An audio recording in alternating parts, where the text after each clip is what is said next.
Party एकताका लागि चित्त नबुझेका कतिपय कुराहरूमा पनि निर्णय लिनु परेको नेकपाका अध्यक्ष दाहालको भनाई। भन्नुहुन्छ कतिपय अवस्थामा पार्टी एकता नगरेको भए हुन्थ्यो कि भन्ने लागेको छ। मानसरोवर जाने भारतीय पर्यटकको भिडले नेपालगञ्जको हवाई उडान प्रभावित। नियमित उडान नहुँदा 5 दिनदेखि यात्रु अलपत्र। चिनिया सेनासँगको संयुक्त सैन्य अभ्यास अनिश्चित। चिनिया पक्षसँग मितिबारे छलफल नभएको नेपाली सेनाको भनाई। भारत प्रशासित जम्मू कश्मीरमा विच्छेद गराइएको सञ्चार सम्पर्क 1.5 सातापछि खुल्यो। आगामी सोमबारबाट सरकारी कार्यालय र विद्यालयहरू सञ्चालनमा आउने। इङ्ग्लिस प्रिमियर लिगमा आर्सेनलको लगातार दोस्रो जित। म्यानचेस्टर सिटी र टटनह्याम पनि आजै भिड्ने। नमस्कार, कान्तिपुर डायरीका साथमा बासु र म पवन। सुरु गरौँ अहिलेसम्मका प्रमुख प्रसङ्गबाट। नेपाल कम्युनिस्ट पार्टीका अध्यक्ष पुष्पकमल दाहालले पार्टी एकता नगरेको भए ठिक हुन्थ्यो कि भन्ने अनुभूत हुन थालेको बताउनु भएको छ। चित्त नबुझेका कतिपय कुरामा समेत निर्णय लिनुपर्ने बाध्यता बीच पार्टी एकीकरण गरिएको उहाँले सुनाउनु भयो। नेपाल प्रगतिशील चिकित्सक संघ र राष्ट्रिय चिकित्सक संघले काठमाडौँमा आज गरेको कार्यक्रममा अध्यक्ष दाहालले पार्टी एकता नगरेको भए आफूहरूसँग अरू नै विकल्प रहिरहने बताउनु भयो। आफूहरूले सबै विकल्प सकेर पनि आगामी दिनमा सफलता प्राप्त गर्न नसके कम्युनिस्ट आन्दोलन र राष्ट्रको भविष्य नै बर्बाद हुने चिन्ता रहेको उहाँले बताउनु भयो। हामीले कम्युनिस्ट पार्टीलाई एकताबद्ध गर्यौं। कहिलेकाहीँ हामीलाई लाग्छ यसो नगरेको भए बरु चाहिँ हामी कहीँ न कहीँ विकल्पहरू रहिराख्थे कि झन् सबै विकल्प सकेर हामीले सफलता प्राप्त गर्न सकेनौँ भने कम्युनिस्ट आन्दोलन र राष्ट्रकै भविष्य पनि बर्बाद हुने हो कि भन्ने चिन्ता पनि हामीलाई बेला बेलामा लाग्ने गरेको छ। यही चिन्ताको कारणले अप्ठ्याराभन्दा अप्ठ्यारा समस्या पनि हामीले हल गर्नतिर पनि पहल गरेका छौँ। मुलुकमा गणतन्त्र स्थापना, सङ्घ, प्रदेश र स्थानीय तहको निर्वाचन र पार्टी एकता लगायतमा आफूहरूले सफलता हासिल गरेको उहाँले सुनाउनु भयो। पार्टी एकताको विषयलाई लिएर झगडा भइरहेको भन्दै बाहिर हल्ला चल्ने गरेको भन्दै उहाँले सुदृढ एकतासहित राष्ट्रलाई हाँक्ने पार्टीको रूपमा आफूहरू स्थापित हुने बताउनु भयो। पूर्व प्रधानमन्त्री समेत रहेका अध्यक्ष दाहालले मुलुक निकै ठूलो अवसर र चुनौतीको दोसाँधमा भएको भन्दै आफूहरूको उद्देश्य र रणनीति समाजवाद भएको बताउनु भयो। चुनावका बेला गरिएका प्रतिबद्धता र घोषणा र सरकारको तर्फबाट गरिएको सुकी नेपाली समृद्ध नेपालको आकांक्षा पूरा गर्ने चुनौती पनि रहेको उहाँको भनाइ थियो। निर्वाचनको बेलामा जनताको अगाडि गरेका घोषणा र प्रतिबद्धता र सरकारको तर्फबाट अघि सारिएको समृद्धि र सुखी नेपालीको आकांक्षा स्वयं हाम्रो लागि एउटा चुनौती पनि हो। हामीले यसबाट जनतामा निकै ठुलो अपेक्षा त हामीले जगाइदियौँ र जनताले हामीलाई भरोसा पनि गर्यो, विश्वास पनि गर्यो र अत्यधिक मतद्वारा हामीलाई राज्य सञ्चालनको जिम्मेवारीमा अहिले राखेको छ। यही हाम्रो लागि चुनौती छ। नेकपाको सचिवालय बैठकले लामो छलफलपछि महत्त्वपूर्ण निर्णय लिएको जानकारी दिँदै अध्यक्ष दाहालले कतिपय विषय पार्टी एकतालाई बलियो बनाउनका लागि गरिएको बताउनु भयो। यति बेला नेपालगञ्जमा मानसरोवर तीर्थयात्राका लागि आउने भारतीय पर्यटकको भिड छ। पर्यटक ओसार्न नेपालगञ्ज विमानस्थलमा सिमकोटका लागि 25 देखि 30 हवाई उडान हुने गरेको छ। तर समयमै उडान नहुँदा लामो समयसम्म अलपत्र परेको गुनासो भारतीय पर्यटकको छ। सिमकोटका लागि उडान नहुँदा 5 दिनदेखि नेपालगञ्जमा अलपत्र परेको उनीहरूले सुनाए। बाँकेबाट ठाकुर सिंह थारूको रिपोर्ट। समयमै उड्न नपाएको भन्दै मानसरोवर जाने तीर्थयात्रीहरूले शनिबार नेपालगञ्ज एयरपोर्टमा विवाद समेत गरे। उनीहरूले एयरलाइन्स कम्पनीका कारण निकै शास्ति खेप्नु परेको दुखेसो पोके। मानसरोवर कैलाशको तीर्थयात्राका लागि आएकी भारत वेस्ट बंगाल की प्रतिमा नायक मेंटल टॉर्चर कर रहा है इतना दिन से।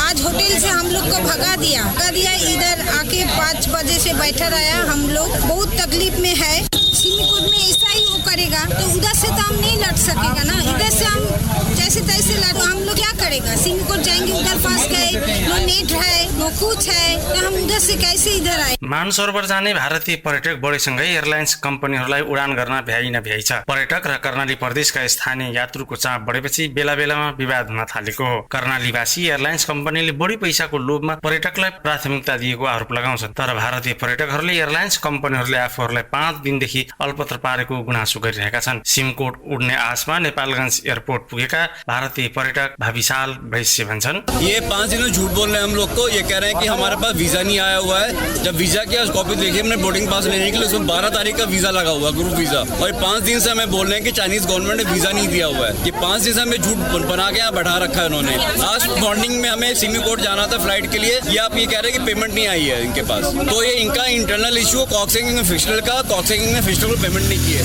लेकिन हम लोग सब सफर कर रहे हैं यहाँ पे। नेपालगञ्ज विमानस्थलबाट गोमा, सीता, तारा एयरलाइन्स कम्पनीहरूले दैनिक 5 पल्टसम्म उडान गर्दै आएका छन्। प्रतिकूल मौसममा पर्यटकहरूको उद्धारका लागि हेलिकप्टर समेत प्रयोग हुँदै आएको छ। नेपालगञ्ज सिमकोट हवाई उडान समय नहुँदा शास्ति झेल्नु परेको भारतीय पर्यटकहरूको गुनासो छ। ब्रेकफास्ट दिया है 6 बजे। वो ब्रेकफास्ट का मेरे पास फोटो है, आपको दिखा सकता है। 6 बजे का ब्रेकफास्ट देने के बाद 8:15 में हम लोग को एयरपोर्ट पहुंचा दिया बस में, 2 बस में। 8:15 से अभी तक एक कप चाय नहीं मिला है, बोतल पानी भी नहीं दिया है। कॉक्सन किंग्स का जो हम लोग को साथ कांटेक्ट हुआ था पर डे, ये हम लोग भूखा है। हम लोग एजेड आदमी, मैक्सिमम एजेड आदमी है। नेपालगञ्ज विमानस्थलका प्रमुख प्रेमनाथ ठाकुरले भने प्रतिकूल मौसमका बेला मात्रै उडान नहुने दावी गर्छन्। उनले शनिबार मात्रै सिमकोटका लागि 15 उडान भएको बताए। ल्याइरहेको छ अनि वेदरको कारणले फ्लाइट नभएको हो।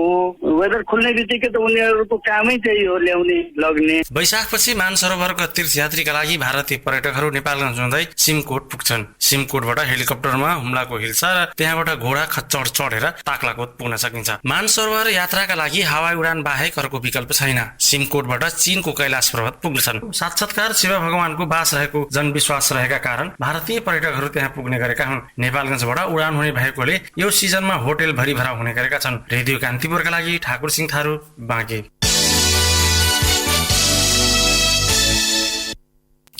नेपाली सेनाले चिनिया जनमुक्ति सेनासँग हरेक वर्ष गर्दै आएको संयुक्त सैन्य अभ्यास सगरमाथा फ्रेन्डसिपको तेस्रो संस्करणमा ढिलाइ भएको छ। साउन महिनामा हुने बताइए पनि चिनिया पक्षले मिति तय नगर्दा संयुक्त सैन्य अभ्यास अनिश्चित बनेको जंगी अड्डा स्रोतले बताएको छ। सैन्य अभ्यासको मिति तय हुनु अगावै सम्बन्धित देशका सैन्य सहचारीसँग छलफल र समन्वय हुन्छ। तर यो वर्ष नेपालमा हुने तय भएको सगरमाथा फ्रेन्डसिपको तेस्रो संस्करणको अभ्यासका लागि छलफल नै भएको छैन। सैनिक प्रवक्ता विज्ञानदेव पाण्डेले भने सैन्य अभ्यासको तयारी भइरहेको बताउनु भयो। चिनिया सेनासँग 2074 साल वैशाखदेखि नेपाली सेनाले संयुक्त सैन्य अभ्यास थालेको थियो। नुवाकोटमा भएको पहिलो सैन्य अभ्यास 10 दिनसम्म चलेको थियो भने 2075 सालमा चीनको सिचुवान प्रान्तमा सगरमाथा फ्रेन्डसिपको दोस्रो संस्करण असोज 1 देखि 12 गतेसम्म चलेको थियो। विश्व सुरक्षा चुनौतीका रूपमा देखिँदै गएको आतंकवादमा भविष्यमा आउन सक्ने सम्भावित सुरक्षा चुनौतीलाई ध्यानमा राखी चीनसँग संयुक्त अभ्यास गरिएको दावी नेपाली सेनाले गर्दै आएको छ। सहायक रथी पाण्डे भन्नुहुन्छ, सैनिक अधिकृत बीच साझा क्षमताको विकास, पारस्परिक क्षमता, एक आपसमा भएका ज्ञानको आदान प्रदानका लागि पनि सैन्य अभ्यास महत्त्वपूर्ण हुन्छ। चीनसँग हुने सैन्य अभ्यासमा प्रति आतंकवाद ड्रिल र विभिन्न बाधा पारको विषयमा केन्द्रित छ। कान्तिपुर डायरीमा अब ब्रेकको पालो। अब बाँकी प्रसङ्ग। काठमाडौँ उपत्यका सार्वजनिक यातायात व्यवस्थापन प्राधिकरण विधेयकमा भएको प्राधिकरण गठन प्रक्रियाप्रति नै प्रश्न उठाउँदै 2वटा समूहगत र एउटा एकल संशोधन दर्ता भएको छ। नेपाली कांग्रेसले राधेश्याम अधिकारीको नेतृत्वमा तथा नेकपाका सांसदले ठगेन्द्र प्रकाश पुरीको संयोजकत्वमा संशोधन दर्ता गराएका हुन्। नेकपाकै रामनारायण बिडारीले भने एकल रूपमा नै संशोधन दर्ता गराउनु भएको राष्ट्रिय सभाको विधेयक शाखाले जनाएको छ। सबैले दर्ता गराएको संशोधनमा प्राधिकरण गठन प्रक्रिया, क्षेत्राधिकार, प्राधिकरणको काम, कर्तव्य र अधिकार जस्ता विषय समेटिएको सो शाखाले जनाएको छ। एउटा स्थानीय तह केन्द्रित ऐन केन्द्रले बनाउन लाग्दा संविधानसँग बाजिन सक्ने र यो केन्द्रको क्षेत्राधिकारमा नपर्ने भएकाले पनि सच्याउन संशोधन दर्ता गराएको कांग्रेसका नेता अधिकारीले बताउनुभयो। यस्तै नेकपाका सांसद बिडारीले पनि प्रत्यायोजित अधिकार लगायत विषय समेटेर संशोधन दर्ता गराएको बताउनुभयो। राष्ट्रिय सभाको गत बुधबारको बैठकबाट सो विधेयक बहुमतले स्वीकृत भएपछि सचिवालयले संशोधन दर्ता गराउन आज दिउँसोसम्मको समयावधि दिएको थियो। लोकसेवा आयोगको विज्ञापन विरुद्ध प्रदर्शनमा उत्रिएकाहरू र प्रहरी बीच काठमाडौँको पुतली सडकमा झडप भएको छ। आरक्षण बचाउँ आन्दोलनको नाममा ब्रिकुटी मण्डपबाट आज दिउँसो निकालिएको जुलुस पुतली सडक पुगेपछि प्रहरीसँग झडप भएको हो। झडपमा नेपाल आदिवासी जनजाति महासङ्घका अध्यक्ष जगत बलाम लगायत आधा दर्जन प्रदर्शनकारी घाइते भएका छन्। प्रहरीले दर्जन बढी प्रदर्शनकारीलाई नियन्त्रणमा लिएको छ। आन्दोलनकारीले दिउँसो 4 बजे लाठी जुलुस निकाल्ने कार्यक्रम थियो, तर बाक्लो संख्यामा परिचालित प्रहरीले उनीहरूको लाठी ब्रिकुटी मण्डपमै खोसेपछि साँझ 5 बजे विरोध र्याली निकालिएको थियो। लोकसेवा आयोगको विज्ञापन रद्द गर्न माग गर्दै आदिवासी जनजाति, मधेसी, महिला, मुस्लिम, उत्पीडित क्षेत्र, अपाङ्गता भएका व्यक्तिहरू चरणबद्ध आन्दोलनमा छन्। उनीहरूले संविधान र कानूनमा भएको आरक्षणको व्यवस्था विपरीत लोकसेवाले समावेशी विज्ञापन निकालेको भन्दै खारेजीको माग गरेका छन्। अभिनेत्री सुभद्रा अधिकारीको 72 वर्षको उमेरमा आज निधन भएको छ। अधिकारीको काठमाडौँको डल्लो स्थित निवासमा आज बिहान निधन भएको हो।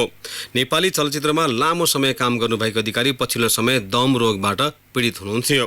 2003 सालमा जन्मिएकी अधिकारीले दर्जनौं चलचित्रका साथै टेलिफिल्म र नाटकहरूमा पनि अभिनय गर्नुभएको छ। उहाँका एक छोरा र एक छोरी छन्। अधिकारीको पशुपति आर्यघाटमा आजै अन्त्येष्टि गरिएको छ। अटोमेटिक पिस्तोल तथा गोलीसहित प्रहरीले काठमाडौँबाट एक युवकलाई पक्राउ गरेको छ। चन्द्रगिरी नगरपालिका 2 नागढुङ्गा स्थित चेक पोइन्टबाट अटोमेटिक पिस्तोल 2 थान र गोली 20 राउन्ड सहित ललितपुरको केन्जुसम गाउँपालिका 2 का 28 वर्षीय मोनाल भनिने सुलभ लामालाई प्रहरीले आज पक्राउ गरेको हो।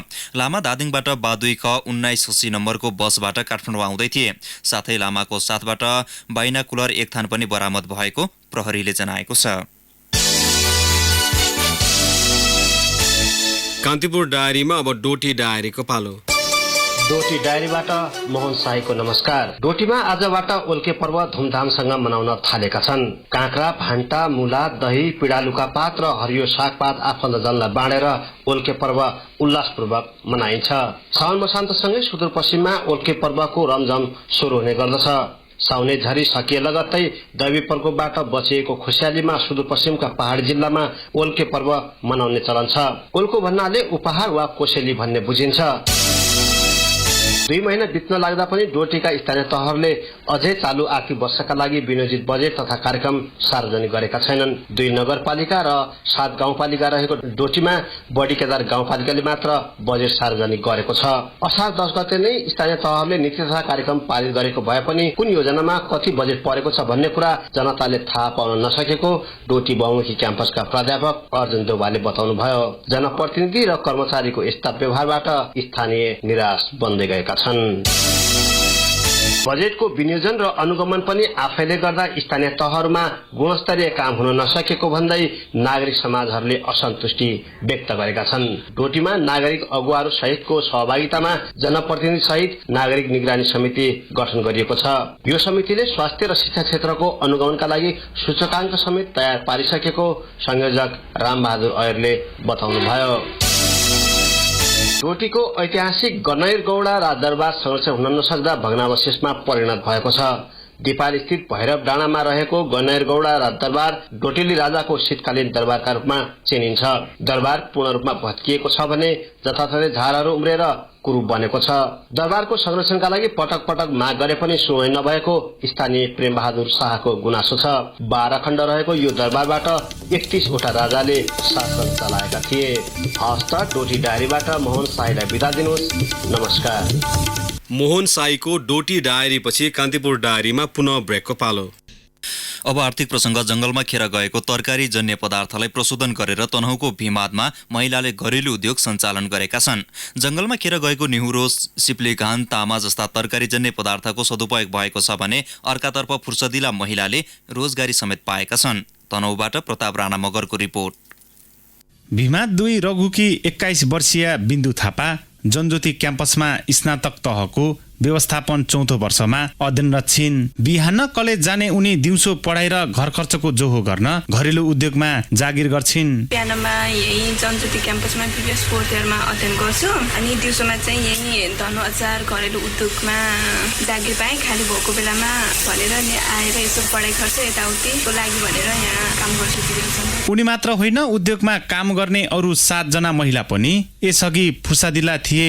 घरधन्दा बाहेक उनीहरू आय आर्जनमा लागेका थिएनन्। घरेलु उद्योग सञ्चालन भएपछि भने उनीहरूले रोजगारी पाएका छन्। जिल्ला वन कार्यालयबाट कार्ययोजनाका आधारमा स्वीकृति लिएर तनहुँको भीमादमा धनु अचार उद्योग खोलिएको जिल्ला वन अधिकृत केदार बरालले बताए। काठजन्य बाहेकका अरू वन पैदावारी तरकारी जन्य पदार्थहरूका लागि चाहिँ सामुदायिक वन कार्ययोजनाले उपभोक्तालाई चाहिँ फ्री रूपमा चाहिँ त्यसलाई सङ्कलन गर्न दिने भनेर व्यवस्था गरेको हुन्छ। जस्तो धेरै जसो सामुदायिक वन उपभोक्ता समूहको कार्ययोजनाहरूमा त्यसलाई निशुल्क रूपमा चाहिँ उपभोक्ताले सङ्कलन गर्न पाउने भन्ने व्यवस्था उल्लेख गरेको पाइन्छ। जंगलबाट ल्याएका टामा, न्युरो, सिप्लिगान, काप्रोमुना, कोइरालो, करेला जस्ता तरकारीजन्य वस्तुलाई प्रशोधन गरेर अचार बनाउने गरिएको छ। जंगलमा खेर गएका न्युरो, तामा जस्ता कच्चा पदार्थ आम्दानीको स्रोत भएको उद्योग सञ्चालक धनमाया राणाले बताइन्। जंगलमा खेर गएको चिज गाउँबाट दिदीबहिनीहरूले यहाँसम्म ल्याउनुहुन्छ।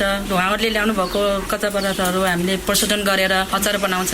व्यापार भइरहेछ। पहिलाको वर्ष भन्दा अहिलेको वर्ष धेरै राम्रो भइरहेछ। उद्योगमा 22 महिलाले रोजगारी पाएका छन्। प्रशोधन गरेको अचार प्रति केजी 250 देखि 900 रुपियाँसम्म बिक्री हुँदै आएको छ।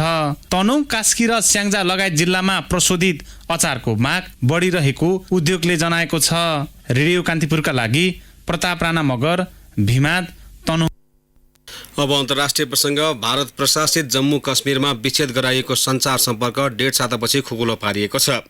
कश्मीरमा ल्यान्डलाइन सेवा मात्रै सञ्चालनमा आए पनि जम्मूका अन्य 5 जिल्लामा भने 2G सेवासहित इन्टरनेट चालु गराइएको छ। ती सबै स्थानका टेलिफोन लाइनहरू भोलि साँझबाट पूर्ववत सञ्चालनमा आउने बताइएको छ।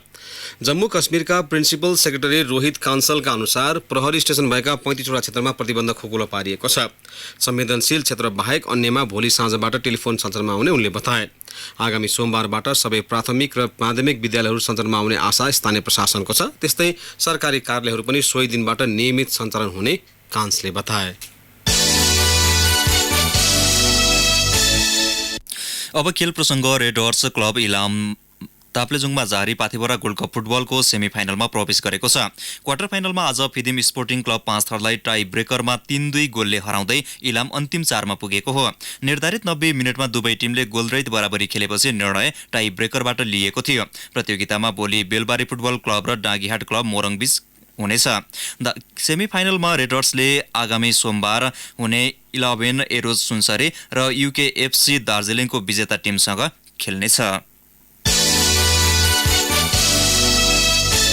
आर्सेनलले इङ्ग्लिस प्रिमियर लिगमा दोस्रो जित दर्ता गरेको छ। घरेलु मैदान इमिरेट स्टेडियममा भएको खेलमा आर्सेनलले बर्नलीलाई 2-1 ले हरायो। सन् 2009 पछि पहिलोपटक प्रिमियरसिपको सुरुवाती 2 खेलमा जित निकाल्ने क्रममा गनर्सका लागि अलेक्जेन्डर लाकाजेट र पियरे एमरिक औबामियाङले गोल गरे। प्रतिस्पर्धात्मक खेलको 13औं मिनेटमा अलेक्जेन्डरले आर्सेनललाई अग्रता दिलाएका थिए। पहिलो हाफको 43औं मिनेटमा बर्नलीका एस्ले बार्नेसले गोल गर्दै टिमलाई बराबरीमा पुर्याए। 64औं मिनेटमा औबामियाङले गोल गर्दै आर्सेनलको जित पक्का गरे। लगातार दोस्रो जितपछि आर्सेनल 6 अङ्कमा तालिकाको शीर्ष स्थानमा उक्लिएको छ। इङ्ग्लिस प्रिमियर लिगमा आजै डिफेन्डिङ च्याम्पियन म्यान्चेस्टर सिटी र टटनहम हटस्पर बीच प्रतिस्पर्धा हुँदैछ। यी दुई टोलीलाई यो सिजनको उपाधिको दावेदार मानिएकाले पनि आज हुने 6 खेलमध्ये यसलाई महत्त्वका साथ हेरिएको छ। अहिले लिभरपुल र साउथह्याम्पटन, नर्विच सिटी र न्युकासल युनाइटेड, एभर्टन र Watford, Brighton and Hove Albion र वेस्ट ह्याम युनाइटेड तथा एस्टन विला र AFC बर्नमाउथ बीच प्रतिस्पर्धा भइरहेको छ र जारी खेलमा साउथह्याम्पटन विरुद्ध लिभरपुलले 2-0 को अग्रता बनाएको छ। खेलको 45 मिनेटमा साडियो मानेले गोल गर्दै लिभरपुललाई अग्रता दिलाएका थिए भने खेलको 71 मिनेटमा रोबर्टो फर्मिनोले गोल थपेपछि लिभरपुलले 2-0 को अग्रता बनाएको हो। नर्विच सिटीले न्युकासल विरुद्ध 3-0 को अग्रता लिएको छ र आज नर्विच सिटीका लागि टिमु पुक्कीले ह्याट्रिक गरेका छन्। उनले 32औं, 63औं र 75औं मिनेटमा गोल गर्दै ह्याट्रिक पुरा गरेका हुन्। त्यस्तै एभर्टनले वाटफोर्ड विरुद्धको खेलमा 1-0 को अग्रता लिएको छ र खेलको 10औं मिनेटमा बर्नार्डले गोल गर्दै एभर्टनलाई 1-0 को अग्रता दिलाएका थिए। ब्राइटन एन्ड होप अल्बियन र वेस्ट ह्याम युनाइटेडले खेलको 82 मिनेट जारी रहँदासम्म 1-1 गोलको बराबरी खेलेको छ र हावेर हर्नान्डेजले 61औं मिनेटमा वेस्ट ह्यामका लागि गोल गरेका थिए भने लियोनार्डो टोसार्डले त्यसको 4 मिनेटपछि गोल गर्दै खेललाई बराबरीमा ल्याएका हुन् र अहिलेसम्म ब्राइटन एन्ड होप अल्बियन र वेस्ट ह्याम युनाइटेड बीचको खेल 1-1 को बराबरीमा छ भने AFC बर्नमाउथ र एस्टन विल्ला बीचको खेलमा बर्नमाउथले 2-1 को अग्रता बनाएको छ। खेलमा जोसुआ किङको पेनाल्टी गोल मार्फत अग्रता बनाएको थियो बर्नमाउथले। त्यसै गरी खेलको 12औं मिनेटमा ह्यारी विल्सनले गोल थपेपछि ऊ 2-0 ले अघि बढेको थियो र 71औं मिनेटमा डोगलस लुइजले गोल गर्दै खेललाई 2-1 मा झारेका छन् र एस्टन विल्लाले 1-2 को अवस्थामा अहिले खेलिरहेको छ। आज राति म्यान्चेस्टर सिटी र टटनहम हटस्पर बीच खेल हुनेछ र यो खेल नेपाली समयअनुसार राति सभा 10 बजे हुनेछ। हवस्, तिनै प्रसङ्ग साथै आजलाई कान्तिपुर डायरीका सम्पूर्ण बुलेटिनहरू यही समाप्त हुन्छन्। भोलि बिहान 6:30 बजे अर्को बुलेटिनका साथ आउने नै छौँ। तबसम्मका लागि बासु र पवनलाई आज्ञा दिनुहोस् र केही बेरपछि हाम्रो नियमित प्रसारण इन्द्रेणी हुनेछ, त्यो पनि जानकारी गराउँछौँ। शुभरात्रि। सूचना र मनोरञ्जनको संवाहक रेडियो राष्ट्रको रेडियो कान्तिपुर।